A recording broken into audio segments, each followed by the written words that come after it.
Wow, this is truly unbelievable. The Teofimo Lopez date move is up in the air, and it gets a whole lot messier. What up, Fight World? It's your boy Ego, and I'm back with some more boxing. Throw a like on the video, goes a long way. Let's jump right in the mix. Now, Teofimo, he said he was a big bad star, and he's guaranteeing these bigger purses, $5 million. He also said him and his team, we got J-Lo. Well, you need to phone J-Lo because this is all over the place. Now, I made videos about it. It's very hard to keep up. So you have multiple reporters basically saying different things.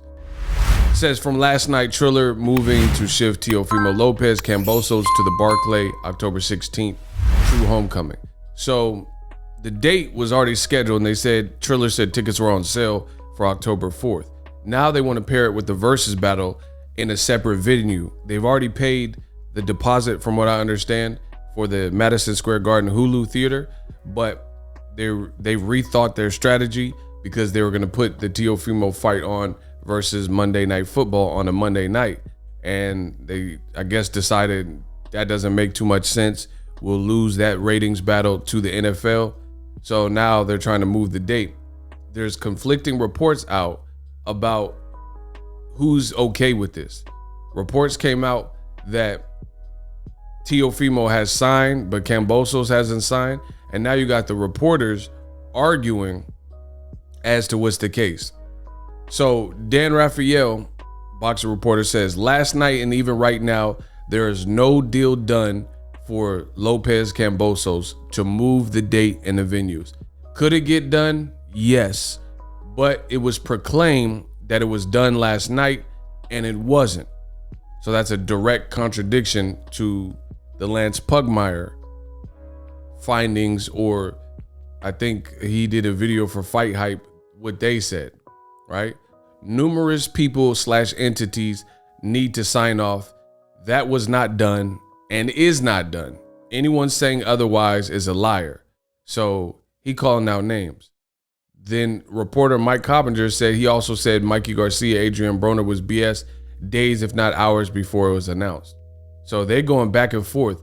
All this Teofimo commotion has caused reporters to go back and forth, right?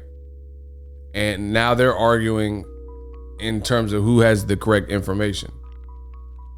Dan Raphael also said, I've had 4 different people tell me the report that there is a deal to move the Lopez venue, and it's not true, and there are people from both sides.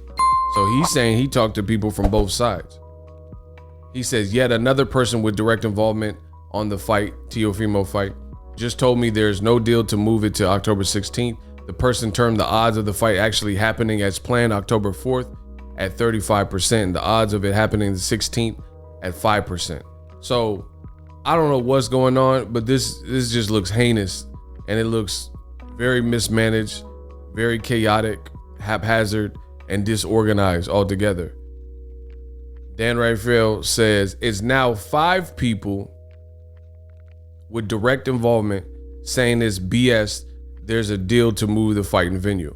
So now you have a battle of the different sources in boxing. And this is what makes boxing very hard for casuals to follow, because one company and reporter said one thing from their information.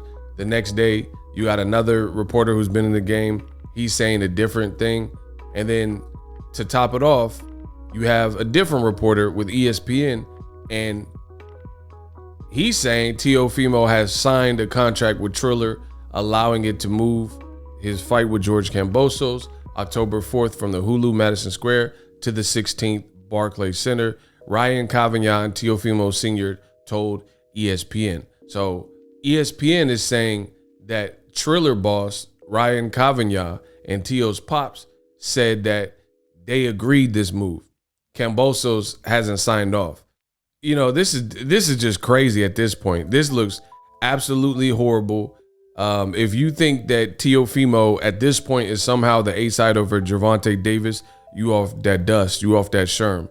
I mean, never in life have you seen Tank Davis fight look like this and get announced and then denounced and then shifted and moved more times than this. This is a bad look. You know, both fighters look like they're training and they don't even know truly when they're fighting. And the fighters, they get paid big bucks, especially with the $6 million winning bid from TRILLER. But more importantly, the fans are up here waiting for this fight to happen. And how can you even buy tickets if you don't know what venue is going to be in? Is it at Madison Square Garden on the 4th? Is it on the 16th? And now you got the calamity of boxing reporters, and the boxing reporters all have different sources and different information. So me, I'm gonna stay out of it and just report what's being reported. I don't really even care. It just makes it hard to follow the sport of boxing. And the true fact of the matter is this is not even a big enough fight for people, especially with Canelo pushing and having a slap box match with Caleb Plant. You got Joshua fighting this week. More importantly for me, Deontay the Bronze Bomber Wilder and Tyson Fury in 3 weeks. This is not even a fight bigger than probably any of those fights for it to be having all of these ups and downs and hangups. So to me, that's a severely bad look, and this has been completely mismanaged. And it's kind of what Teofimo gets, because after the Lomachenko win, he kind of got big-headed and he thought he was above it, and he turned his back on Top Rank and tried a new company, and it doesn't look like they have all their ducks in a row. Drop your thoughts in the comment section. If you liked the video, which I know you did, smash the like button and subscribe. And I'm out.